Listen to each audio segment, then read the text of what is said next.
함께 은혜 나눌 말씀 누가복음 11장 9절부터 13절까지 말씀입니다. 김순기 권사님께서 봉독해 주시겠습니다. 내가 또 너희에게 이르노니 구하라 그러면 너희에게 주실 것이요 찾으라 그러면 찾을 것이요 문을 두드리라 그러면 너희에게 열릴 것이니 구하는 이마다 받을 것이요 찾는 이가 찾을 것이요 두드리는 이에게 열릴 것이니라. 너희 중에 아비 된 자 누가 아들이 생선을 달라 하면 생선 대신 뱀을 주며 알을 달라 하면 전갈을 주겠느냐. 너희가 악할지라도 좋은 것을 자식에게 줄 줄 알거든 하물며 너희 천부께서 구하는 자에게 성령을 주시지 않겠느냐 하시니라. 아멘. 오늘 저는 이 말씀 가지고 성령을 선물로 받으려면이라는 주제로 함께 은혜를 나누고자 합니다. 왜 우리에게 성령 충만이 필요한가를 보게 되면은 결국은 우리가 이기는 성도가 되기 위해서 이김을 통하여 하나님 나라에 무난히 들어가고 우리 하나님께서 우리를 부르신 모든 뜻을 이룰 수 있기 위해서 우리가 그 성령 충만함이 필요합니다. 어떤 선택사항이 아니에요. 그래서 예수님께서 오늘 본문에 되어 있는 말씀 보니까 이제 예수님께서 하신 이 산상수훈의 한 내용이죠. 마태복음 7장하고 이제 겹치는 그런 부분이 여기 나와 있는데 약간 좀 맥이 좀 달라요. 앞에 있는 것은 우리 다 아는 얘기고 여기 13절 말씀에 너희가 악할지라도 좋은 것을 자식에게 줄 줄 알거든 하물며 너희 천부께서 구하는 자에게 성령을 주시지 않겠느냐. 마태복음 7장에서는 구하는 자에게 뭘 주신다고 그랬어요? 좋은 것을 주시지 않겠느냐. 마태는 이렇게 기록하고 있는데 누가는 구하는 자에게 성령을 주시지 않겠느냐라는 이런 말씀으로 기록을 했습니다. 두 사람이 보는 관점에서 다른 것인데 똑같은 거죠. 좋은 것은 성령 충만함, 성령을 주시지 않겠느냐. 그러면 우리에게 왜 성령을 우리가 주시려고 했는가? 왜 예수님께서 부활하시고 승천하신 후에 열흘 만에 성령을 보내주셨을까? 예수님께서 계실 때는 가시는 곳마다 항상 모든 것을 이기셨습니다. 근데 주님께서 떠나셨잖아요. 이젠 주님 대신해서 누군가 일을 해야 될 텐데 그것이 바로 주님께로부터 가르침받은 그 제자들이 이기는 삶을 살아야 할 텐데 그 이기는 것이 성령의 도우심이 없으면 불가능하다는 것이었어요. 그들은 오순절 성령이 임하기 전까지는 무서워서 숨어 있었습니다. 예수님을 죽이고 기재등등한 그들, 예수님의 제자들, 그들은 자기들도 예수님과 같이 그렇게 처벌받을까 봐, 처형당할까 봐 무서워하고 있었는데 성령이 임한 다음에 그들은 그 안에 있는 두려움을 이길 수가 있었습니다. 두려움이 전혀 없을 수가 없죠. 두려움을 이길 수 있는 힘을 가졌다는 거죠. 우리가 왜 성령 충만해야 될 것인가? 이 땅에 우리를 미혹하는 것이 굉장히 많습니다. 하나님으로부터 멀어지고 우리의 믿음으로부터 멀어지게 하는 그런 것. 세상의 재미가 얼마나 좋은지 그 재미에 너무나 많은 사람들이, 특별히 그리스도인들이 많이 빠져 있다는 겁니다. 그러다 보니까 하나님과의 관계가 문제가 생기기 시작했어요. 세상에 좋은 것이 얼마나 많습니까? 물질의 유혹이 있죠. 그죠? 물질 얼마나 좋아요. 세상에 좋은 건 많죠. 여러 가지 아주 굉장히 우리의 삶을 하나님께로부터 떨어지게 하는 그런 조건이 굉장히 많이 있는데도 불구하고 우리가 그래서 어떻게 이길 것인가? 결국 하나입니다. 사단은 우리를 하나님께로부터 멀어지게 하기 위해서 이 세상에 푹 빠지게 합니다. 그래서 육신의 정욕과 안목의 정욕과 이생의 자랑에 푹 빠지게 해서 그렇게 인생을 살아가게끔 만들어버리는 겁니다. 그럼 그 세상의 재미 무시할 수가 없죠. 그런데 예수 안에서, 하나님 안에서 그 기쁨과 즐거움과 행복이 어떤 것인지를 알게 되면, 비교했을 때 세상 것과는 전혀 비교할 수 없는 엄청난 것이 있다는 것을 알게 되면 거기에 관심을 갖지 않게 되는 겁니다. 그러면 이렇게 하나님의 놀라운 은혜, 하나님 안에서 이런 큰 기쁨이 있고 놀라운 역사가 있다는 것을 체험하는 데 있어서 필수적인 것이 성령 충만함을 힘입는다는 것이죠. 어떻게 해서 그 예수님이 처형당하시고 그 다음에 부활하시고 승천하셨지만 여전히 약했던 그들이 왜 그렇게 담대하게 세상을 향해서 그들을 대적하고 하나님을 대적하는 사람들과 담대하게 맞설 수 있었을까? 그 안에 성령이 너희에게 임하시면 너희에게 능력이 임한다는 말씀대로 그들에게는 그런 능력이 있었던 겁니다. 우리도 그런 능력을 가져야 이 세상을 이길 수가 있지. 그것이 없으면 우리는 안 된다는 거예요. 여기 제가 왜 이 말씀을 드리냐면요. 세상의 그 권세가 얼마나 크고 사단의 권세가 얼마나 큰지를 한번 제가 살펴보려고 그래요. 다니엘서 7장에 보면은 느부갓네살이 이제 그 스무행을 다해서 그 다음 세대 벨사살 왕이 이제 등극했습니다. 벨사살 왕 원년에 그가 등극한 해 그 해에 하나님께서는 다니엘에게 어떤 환상을 보여주셨어요. 네 짐승을 봤는데 사자와 같은 한 짐승을 봤습니다. 두 번째는 곰과 같은 짐승을 봤어요. 또 세 번째는 표범과 같은 짐승을 봤고 네 번째로 10뿔이 달린 짐승인데 이 앞에 사자와 곰과 표범, 사람을 능히 공격할 수 있는 어떤 굉장히 힘이 있는 것이죠. 이들과는 비교할 수 없는 엄청난 두려움을 갖게 하는 이 10뿔 달린 두려운 짐승을 봤습니다.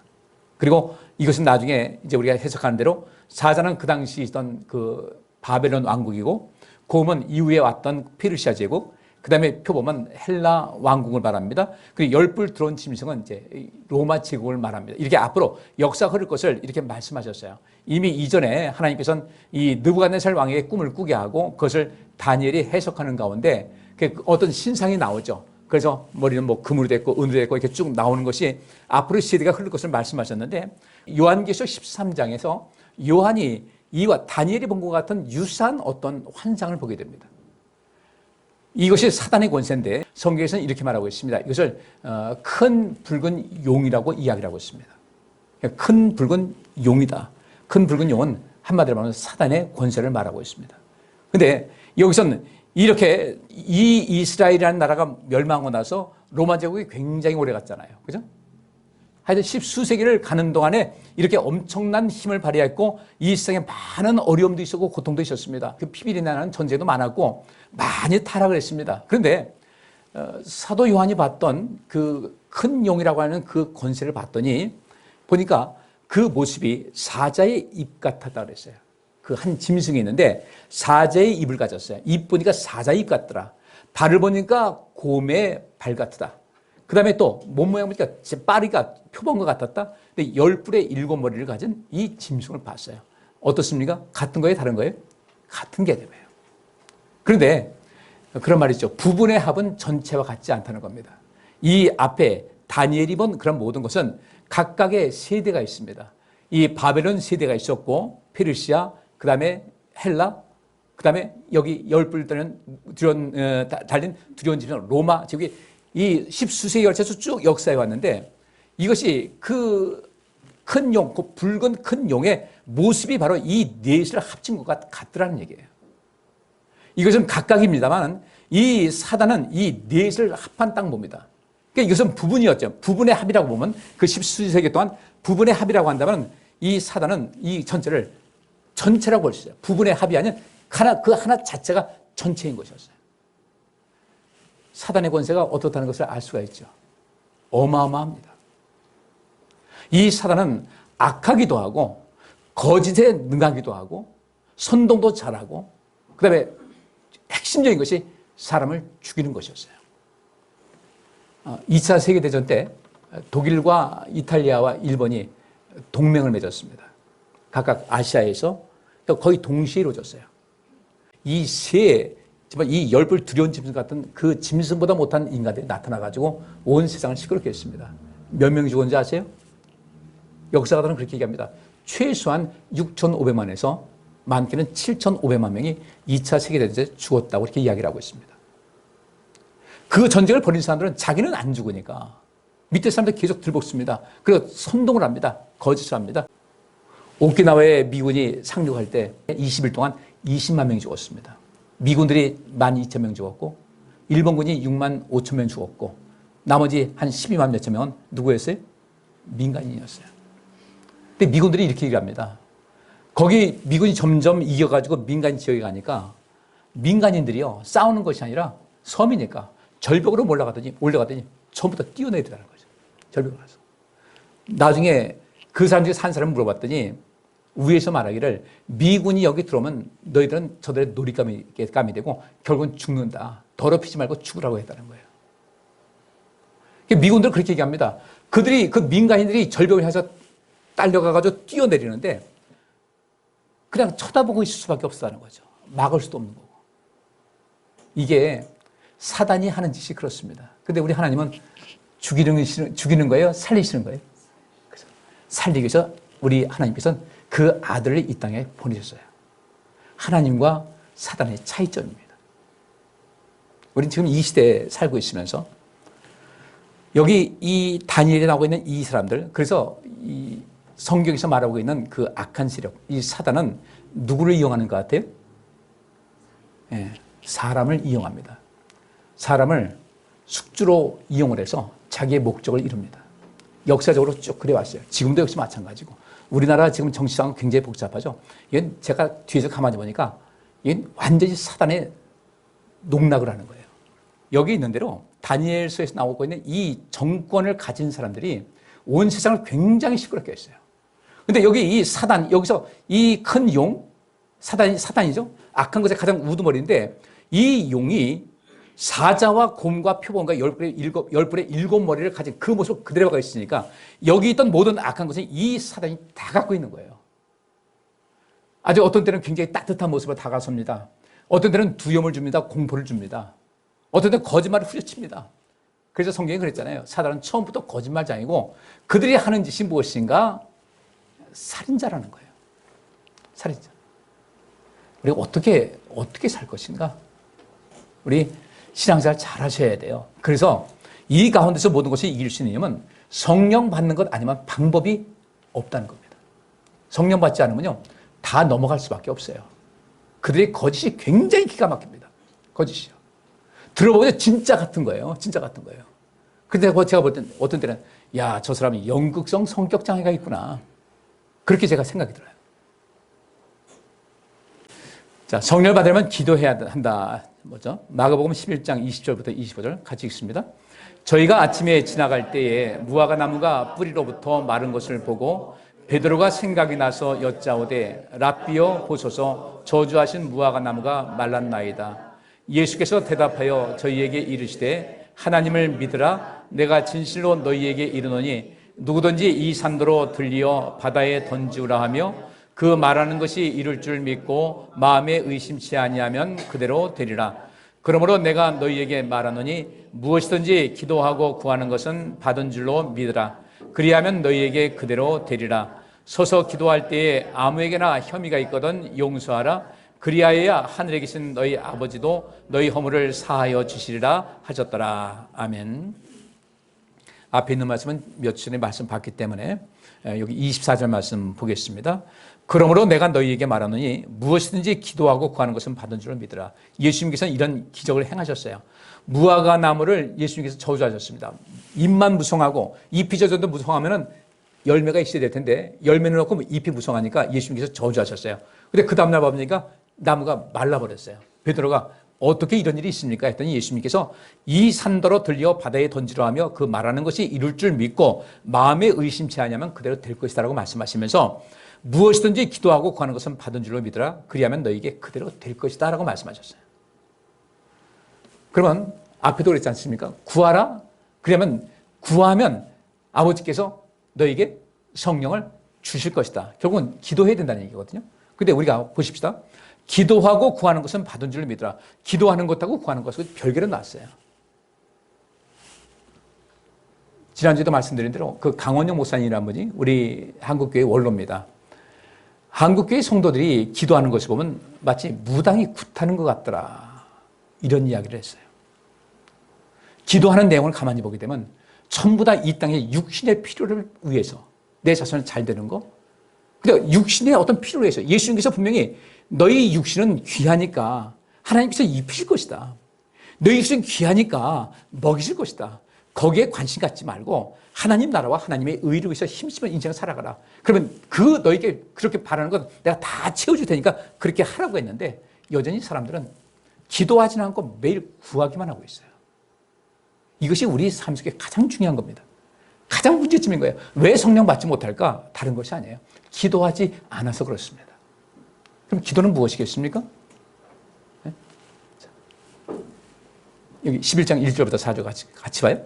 예수께서 한 곳에서 기도하시고 마치심에 제자 중 하나가 여짜오되 주여 요한이 자기 제자들에게 기도를 가르친 것과 같이 우리에게도 가르쳐 주옵소서. 예수께서 이르시되 너희는 기도할 때에 이렇게 하라. 아버지여 이름이 거룩히 여김을 받으시오며 나라의 임하옵시며 우리에게 날마다 일용할 양식을 주옵시고 우리가 우리에게 죄 지은 모든 사람을 용서하오니 우리 죄도 사하여 주옵시고 우리를 시험에 들게 하지 마옵소서 하라. 아멘. 이 말씀 속에서 우리가 좀 관심 가져야 될 것이 그겁니다. 예수님께서 이렇게 기도하라고 하셨어요. 이렇게 기도하고 이렇게 삶을 살고 그 다음에 구할 때 하나님께서 채우신다고 했는데 앞에 기도는 뚝 띄어먹는 거예요. 이 내용은 없는 겁니다. 아버지의 이름을 거룩하게 하는 거는 모든 것도 생략이 됐어요. 하나님의 나라가 이 땅에 임할 수 있도록 내가 헌신하고 봉사하고 충성하는 그리스도의 증인된 삶도 포기했어요. 우리에게 날마다 일용할 양식을 주옵시고 했는데 나 앞에 버리면 더 이상 관심이 없는 거예요. 우리에게 죄 지은 사람을 용서하면서 우리 죄도 사해달라고 그랬는데 이 죄사함이 없는 겁니다. 내 죄사함이 없으니까 좀 뒤에 보겠지만 죄사함이 없는데 죄사함 받지 못했는데 어떻게 성령 받겠어요? 이 기도가 빠진 거예요. 여러분도 기도 한번 가만히 보세요. 내가 기도하는 것 중에 내가 돌이켜서 어떤 하나님께 죄를 고백하고 죄에서 벗어나게 하는 그런 기도는 얼마만큼 하는가? 내가 하나님께 구하는 모든 것은 과연 어떤 내용이 그 내용이 무엇인가를 명확하게 보셔야 돼요. 기도하고 이와 같은 예수님께서 가르치신 이 기도의 삶을 실천하면서 그 다음에 구해야 되는데 이것은 빠져버리고 구하다 보니까 기도하라고 애는 쓰는데 응답되는 것이 아무것도 없는 거예요. 그러다 어떻게 뭔가 일이 잘 되면 하나님께서 응답하셨다고 여러분도 그렇게 하지 마셔야 돼요. 하나님의 응답은 정말 우리 삶 속에서 이 세상 모든 것이 하찮아 보일 정도로 좋긴 좋으네. 근데 하나님의 그 나라 하나님의 통치하는 그 선에서는 비교할 수 없어. 이런 마음 가지고 주님을 바라볼 수 있어야 되거든요. 우리를 시험에 들게 하지 마옵소서 했는데 시험에 드는 것은 우리 보통 그럽니다. 교회 다니면서 속상한 일 있어가지고 교회 가고 싶지 않은 마음이 생기고 이것도 시험이지만 더 큰 시험 뭔지 아십니까? 하나님 등 돌리고 매일매일 아무렇지 않게 살아가는 그런 사람들이 이거 가장 큰 시험인 거예요. 신앙생활 열심히 하지 않아요. 대충해요. 시험 들어서 그런 거예요. 시험에 빠져서 그런 겁니다. 누구는 성령께서도 시험 들었다면 깜짝 놀란다고 그러는데 우리 보통 그 용어가 잘못돼서 그래요. 교회 신앙생활하면서 사람이 살다 보면 이런 일도 있고 저런 일도 있고 속상한 일도 있어요. 사람은 교회만 그렇겠습니까? 인생 자체가 그렇지. 여러분 가정은 늘 편안해요? 항상 편안하십니까? 그리고 이 세상 시험 들지 않은 일 하나도 없어요. 진정으로 시험 드는 것은 사단이 우리를 하나님께로부터 멀어지게 하는 것이 가장 큰 목적이거든요. 내가 하나님께로부터 멀어졌다. 나는 큰 시험에 빠진 거예요.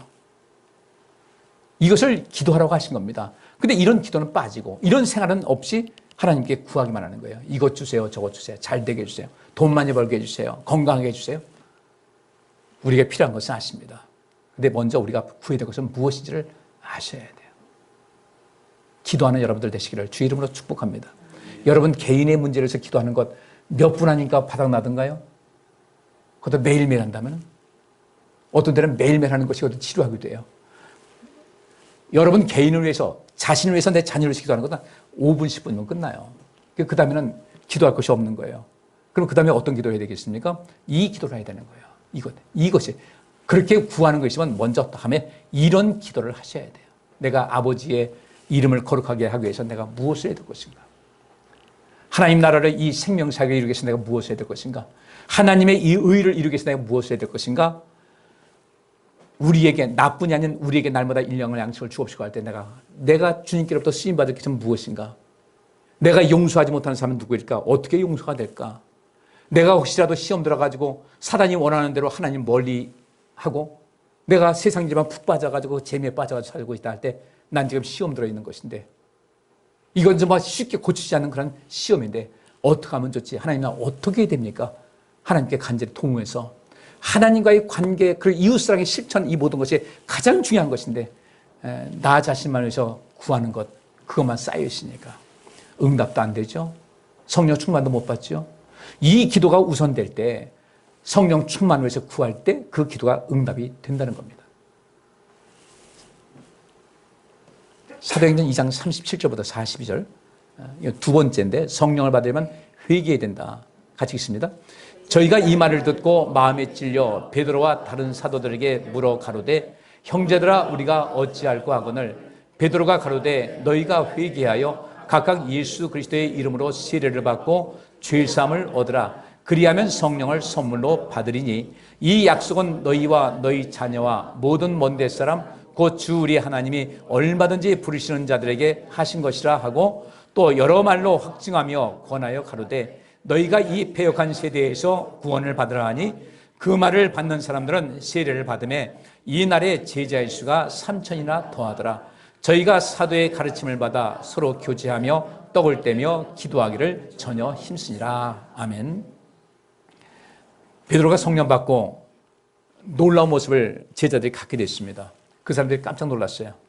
베드로가 회개의 복음을 선포합니다. 너희가 예수님을 죽였다. 그분은 하나님의 아들이셨는데 너희가 죽였다. 이들이 마음이 찔렸어요. 우리가 어찌할까 하니까 베드로가 말하기를 너희가 회개하여 각각 예수 그리스도의 이름으로 세례를 받고 죄 사함을 얻으라. 그리하면 성령을 선물로 받으리니 그랬어요. 저도 성령운동 80년대부터 이렇게 쭉 해오면서 보니까 성령 받으라고 늘 기도는 하라고 구하세요 기도하세요 얘기를 하는데 이 말씀을 제대로 가르쳐주는 사람은 못 봤어요. 그래서 성령 받으면 잘 된다는 거죠. 이 사람이 이렇게 못 받았습니다. 저 사람은 저렇게 못 받았습니다. 이런 일이 있었습니다. 저런 일이 있었습니다. 그 얘기만 해요. 모든 증거가 하나님 안에서 내가 어떤 행복을 맛봤다는 것이 아니라 이렇게 했더니 하나님께서 복을 내려주셨고 이렇게 했더니 병 고침받았고 이 얘기만 하다 보니까 사람들은 돈 욕심 많고 병에서 고침받고 싶은 마음 가득하니까 거기서 정말 중요한 것은 하나님 나라로 해서 하나님께 기도하는 그 기도의 내용을 빼버리고 하나님 그 주님께서 가르쳐주신 그 기도는 첫째가 겁니다. 하나님과의 관계를 회복하라는 거예요. 주기도문은요. 그 관계를 회복해서 하나님께서 너뿐 아니라 다른 사람도 사랑하니까 그 이웃을 사랑함을 통해서 그들을 내게로 인도하는 것이었습니다. 그 기도가 가장 중요한 기도예요. 그 기도 우리가 작정하고 보면요. 하루 종일해도 부족할 거예요. 매일매일 그렇게 해도 부족할 거라는 거죠. 기도할 것이 얼마나 많습니까? 이 개인적으로 볼 때는 먼저 회개하는 것이 필요한데 문제는 이것이 문제예요. 사람 고쳐 쓰는 법이라고 그래요? 아니라고 그래요? 보통 말하기를 사람 고쳐 쓰는 거 아니야 그러죠. 사람 고쳐 쓰는 것이 아니라 한다면 사람들이 여기서 회개라는 것은 뉘우치고 고치는 것이 회개인데 이것이 가능하겠습니까? 안 하겠습니까? 참 사람 변하는 거 쉽지 않아요. 근데 내가 변하잖아요. 그럼 성령 반드시 받습니다. 왜 한국교회가 성령 충만한 것 같이 이렇게 들떠 있고 교회마다 성령 충만 불러불러 하지만 그것이 왜 의미 없는 그런 모습이 됐을까? 다른 것도 아니에요. 회개가 안 되는 거예요. 회개라는 것은 내게 문제가 있다는 문제의식을 가져야 되거든요. 이거 내가 고쳐야 되겠다. 이 문제가 있다. 회개라는 것은 내가 문제가 있다는 것을 아는 것으로부터 시작이 되는데 이것을 모르게 되면 회개 절대 안 됩니다. 회개 안 되니까 죄사함을 내가 죄를 죄로 인식하지 않는데 이것은 분명히 하나님 앞에 죄인데 죄로 인식하지 않아요. 한 예를 들어서 여러분들 우리 주일은요. 이날은 주님과 태초부터 약속한 날입니다. 그죠? 이 날을 우리가 소중히 여겨서 이 날만큼은 내가 양보하지 못한다는 그런 마음을 가져야 되는데 이 개념이 흐릿하다 보면은 그냥 어떤 일이 생기면 그냥 훌쩍 가버리는 거예요. 빠지기도 하고 뭐 당연히 뭐 그럴 수 있는 거지 뭐. 근데 하나님께서 보실 땐 그것이 아니라는 거죠. 회개라는 것은 이 메타노에오라는 단어입니다. 회개하다는 것은 이제 이 메타라는 단어하고 노에오라는 단어가 이제 합성이 됐어요. 이 메타라는 것은 후에 뒤에 뭐뭐 뒤에 그다음에 노에오라는 것은 인지하다 생각하다는 겁니다. 그러면 이 회개한다는 것은 나중에 생각해 보는 거예요. 나중에 생각해 보니까 아니더라. 아니니까 어떻게 해야 돼요? 아닌 것을 수정을 해야 되는 거죠. 그래서 이것은 나중에 알아차리다 그리고 마음을 바꾸다 생각을 바꾸다 감정을 바꾸다 결이나 의사를 바꾸다 후회하다 한탄하다 뉘우치다 하나님께로 돌아오다 불경건하고 죄 많은 과거의 단절을 통해 하나님께로 돌아서다. 이런데 이런 변화는 회개에 합당한 열매로 증명되어야 됩니다. 그것은 근본적으로 마음의 변화를 의지하는데 감정과 의지와 사상에 영향을 줄 수 있다는 겁니다. 그리고 이것은 지적 기능만을 의미하지 않습니다. 그냥 내가 이 문제가 있다 이거로 끝나지 말고 이 감정과 의지와 사상, 생각 모든 것에 변화가 있어야 된다. 이것이 진정한 회개예요. 그 회개가 이런 모든 것이 인식할 때 그래 변화가 될 때 이것이 죄였구나. 나는 죄인 줄 몰랐는데 죄였구나 하는 것을 그때 깨닫게 되는 거죠. 그러면서 하나님과의 관계가 새로워집니다. 그래서 우리는 미안하다는 말을 할 수 있어야 돼요. 사람한테 얼굴 대하면서 미안하다는 말을 못하는데 하나님께 무슨 죄를 고백하겠습니까? 그래서 성령 받기가 참 쉬운 문제는 아니다.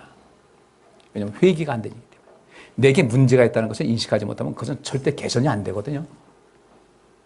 내게 문제가 있다. 이거 내 성격상 문제가 있다.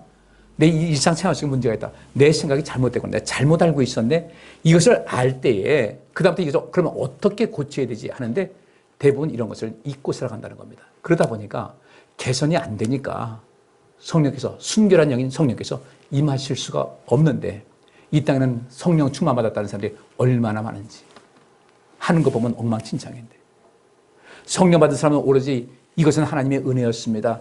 감사합니다. 주의 은혜로 주의 은혜를 해야 되는데 저를 비롯해서 목사님들도 뭔가 하고 나면 다 자기가 한 것 같이 그 안에 성령이 없는 거예요. 물론 그런 생각이 들 수 있어요. 새가 우리 머리 위로 왔다 갔다 하는 건 어쩔 수 없어요. 생각이 왔다 갔다 하는 거 어쩌겠습니까? 그런데 그것이 우리 머리에 둥지투르면 안 되는 거예요. 내가 뉘우치고 돌이키는 모습, 가정에서도 어떤 식구끼리 갈등이 있다 할 때 내가 어떤 문제가 있다 라는 것을 인식해야 그럼 어떻게 변화하지 문제 해결 중심으로 나가게 되는 것인데 인식하지 못하게 되면 아무것도 안 돼요. 왜 안 될까? 내 성격상 문제는 무엇일까? 지금 내가 하고 있는 사고와 감정과 행동의 이런 모든 성향이 분명히 어떤 내 과거에 어떤 거에 연관이 있을 텐데 무엇 때문에 내가 지금 현재 생각이 이 사고방식이 성격이 형성됐을까를 보고 그래서 벗어나기 위한 몸부림을 칠 수 있어야 돼요. 전문가도 찾아볼 수 있어야 되고 하나님의 말씀을 보고 그리고 우리가 하나님께 구할 것이 있으면 나 자신에서 자기 자신에서 구할 것이 있으면 하나님 내가 이거 고쳐져야 될 텐데 쉽게 고쳐지지가 않는데 어떻게 하면 좋겠습니까? 가르쳐 주옵소서. 알게 없어서. 근데 그런 것을 전혀 갖지 못하다 보니까 어떻게 됩니까? 갈등만이 계속 쌓일 수밖에 없어요. 그 원인을 알면 해결이 되는데 여러분 병원에 가면 제일 처음에 하는 것이 무엇입니까? 무엇이 중요해요? 진단이 중요한 거예요. 진단을 해야 치료가 될 거 아니겠어요? 우리 자신도 진단을 해보자고요. 무엇이 문제일까? 뭔가 고친다고 할 때 이것이 무엇이 문제인가? 그래서 이것을 영어로 이 수리를 할 때 뭔가 할 때 이 고장 진단하는 것은 트러블 슈팅이라고 그래요. 트러블이 생겼어요. 슈팅, 트러블을 꽂아버리는 겁니다. 이것이 무엇인가 원인을 찾아야 될 텐데 이것을 찾으셔야 돼요. 그렇지 않으면 내 생활에 변화가 되지 않고 여전히 그 생활을 죽을 때까지 갖고 갈 수밖에 없어요. 성경에서 말씀하고 있습니다. 계속해서 예수 그리스도의 장성한 분량까지 충만한 데까지 이르라고 말씀하고 있는데 성령님께서 우리를 도와주실 겁니다. 변화되시기를 주의 이름으로 축복합니다. 내가 회개해야 내가 무엇이 잘못되었는지를 무엇이 문제인지를 알고 고칠 때 그때 비로소 죄의 사함의 단계까지 가는 것이지 그렇게 자기 자신을 돌아볼 수 있는 이런 모든 것이 안 돼 있으면 죄가 무엇인지를 알지 못하기 때문에 죄는 고백이 될 수도 없고 죄의 사함이 있을 수도 없고 그러다 보니까 성령께서 성결의 영인 성령께서 우리 안에 거하실 수가 없다는 거죠. 근데 우리는 어디서 찾고 있습니까? 구하지 않아서 그렇다고 합니다. 구하는 자에게 성령을 주신다는데 왜 안 구하냐? 근데 문제는 구하기 전에 기도하지 않아서 그렇고요.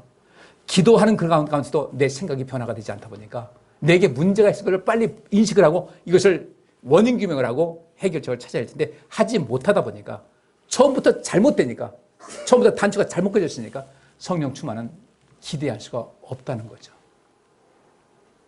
오늘 이 시간 성찬식 하면서 주제는 그겁니다. 하나님 성령 충만케 하옵소서. 성령 충만한 삶의 양식을 취할 수 있게 하여 주옵소서. 저 자신을 돌아볼 수 있게 하옵소서. 자신을 발견하게 하옵소서. 끊임없이 나 자신을 분석하면서 새로워 줄 수 있게 하여 주옵소서. 그리고 내가 하지 못하는 것 성령께서 알려 주옵소서.